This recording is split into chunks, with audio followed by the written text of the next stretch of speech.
L'ascension fulgurante de Pavel Durov et la naissance de Telegram. Pavel Durov, jeune prodige russe, s'est imposé comme une figure incontournable du numérique. Son génie, il l'a d'abord exprimé en créant VKontakte, le Facebook russe. Ce succès fulgurant lui a valu fortune et renommée. Mais son esprit rebelle et son attachement à la liberté d'expression l'ont conduit à quitter la Russie. En 2013, il lance Telegram, une messagerie instantanée chiffrée. Durov promet confidentialité et sécurité, attirant des millions d'utilisateurs. Telegram devient un refuge pour les opposants politiques, les lanceurs d'alerte et tous ceux qui aspirent à une communication privée. L'application connaît un essor phénoménal. Elle séduit par sa rapidité, sa simplicité et ses fonctionnalités innovantes. Groupes de discussion, chaînes thématiques, bots, Telegram devient un écosystème numérique à part entière. Mais le succès de Telegram attire aussi les convoitises. Les autorités s'inquiètent de son opacité et de son utilisation potentielle à des fins criminelles. L'arrestation de Durov marque un tournant dans l'histoire de Telegram. Le Bourget, 24 août 2024. La chute brutale. Le 24 août 2024, l'avion privé de Pavel Durov atterrit sur le tarmac de l'aéroport du Bourget. Le fondateur de Telegram, habitué aux voyages discrets, ne s'attend pas à l'accueil qui l'attend. Dès sa descente de l'appareil, il est interpellé par les autorités françaises. L'arrestation est rapide, presque brutale. Durov, incrédule, est conduit dans les locaux de la police. Les accusations qui pèsent contre lui sont lourdes, très lourdes. 12 chefs d'accusation, divisés en 3 grandes catégories, viennent sceller son destin. La nouvelle de l'arrestation de Durov se répand comme une traînée de poudre. Les médias du monde entier s'emparent de l'affaire. L'image du jeune entrepreneur visionnaire bascule. Durov devient, aux yeux de la justice française, un criminel en col blanc. 12 accusations, un seul homme. Le glaive de la justice française s'abat. Les 12 chefs d'accusation retenus contre Pavel Durov sont répartis en 3 catégories principales.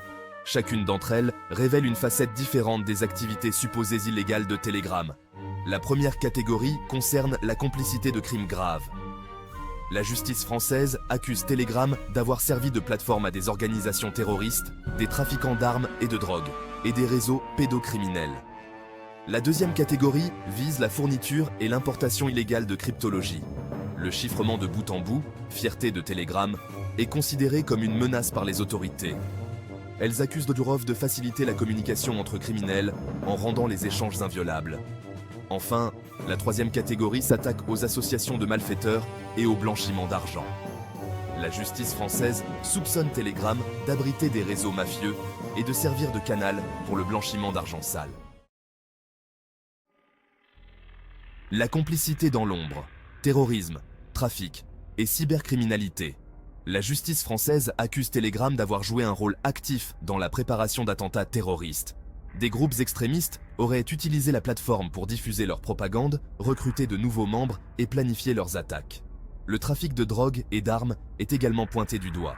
Les enquêteurs soupçonnent des réseaux criminels d'utiliser Telegram pour passer des commandes, négocier des prix et organiser des livraisons, le tout à l'abri des regards indiscrets. Enfin, la cybercriminalité n'est pas en reste.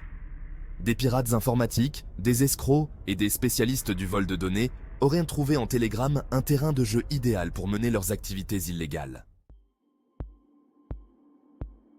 La cryptologie, arme à double tranchant, entre liberté et criminalité.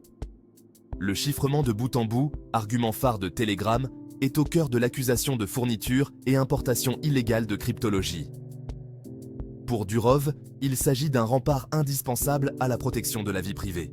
Mais pour les autorités françaises, ce chiffrement représente une menace pour la sécurité nationale. Elles accusent Telegram de fournir aux criminels un outil leur permettant de communiquer en toute impunité. L'arrestation de Durov relance le débat sur l'équilibre entre sécurité et liberté. Jusqu'où peut-on aller pour protéger la vie privée sans compromettre la sécurité collective? La réponse est loin d'être simple. L'ombre du blanchiment, des flux financiers opaques dans le viseur. Les accusations d'association de malfaiteurs et de blanchiment d'argent révèlent une autre facette des soupçons qui pèsent sur Telegram. La plateforme est accusée d'abriter des réseaux mafieux et de servir de canal pour le blanchiment d'argent sale. Les enquêteurs s'intéressent notamment aux transactions financières réalisées via Telegram. Il soupçonne l'existence de circuits parallèles permettant de transférer des fonds illégaux en toute discrétion. L'anonymat offert par Telegram, s'il séduit les défenseurs de la vie privée, attire également les criminels en col blanc. La plateforme est accusée de servir de refuge aux fraudeurs fiscaux, aux blanchisseurs d'argent et aux escrocs en tout genre. La liberté sous condition, un répit précaire pour Durov. Après plusieurs jours de garde à vue, Pavel Durov est présenté à un juge d'instruction. Le verdict tombe, mise en examen pour les 12 chefs d'accusation. Durov évite la prison, mais sa liberté est conditionnée à une caution record et à un contrôle judiciaire strict. La caution, d'un montant exorbitant, vise à garantir la présence de Durov sur le territoire français pendant toute la durée de l'enquête. Le fondateur de Telegram est contraint de rester en France, loin de son entreprise et de ses proches. Le contrôle judiciaire impose à Durov de se présenter régulièrement aux autorités. Il lui est également interdit de quitter le territoire français et d'entrer en contact avec certaines personnes, notamment des employés de Telegram. Le contrôle judiciaire imposé à Pavel Durov vise à limiter les risques de fuite, de collusion et de réitération des infractions. Il s'agit d'un dispositif contraignant qui encadre la liberté de mouvement et de communication de Durov. Durov est contraint de pointer régulièrement dans un commissariat. Cette obligation vise à s'assurer de sa présence sur le territoire français et à prévenir tout risque de fuite. L'interdiction de quitter le territoire français est une mesure classique dans ce type d'affaires. Elle vise à empêcher Durov de se soustraire à la justice française. Enfin, l'interdiction d'entrer en contact avec certaines personnes vise à éviter toute collusion. Durov ne peut pas communiquer avec ses anciens associés, des employés de Telegram ou des personnes susceptibles de l'aider à fuir la justice. L'onde de choc, incertitude et inquiétude au sein de Telegram. L'arrestation de Pavel Durov provoque une onde de choc au sein de Telegram. L'entreprise, habituée à la discrétion, se retrouve sous le feu des projecteurs. L'incertitude règne quant à l'avenir de la plateforme. Les employés de Telegram, dispersés à travers le monde, sont inquiets. L'absence de leur leader charismatique se fait cruellement sentir. Des rumeurs de licenciements et de difficultés financières circulent.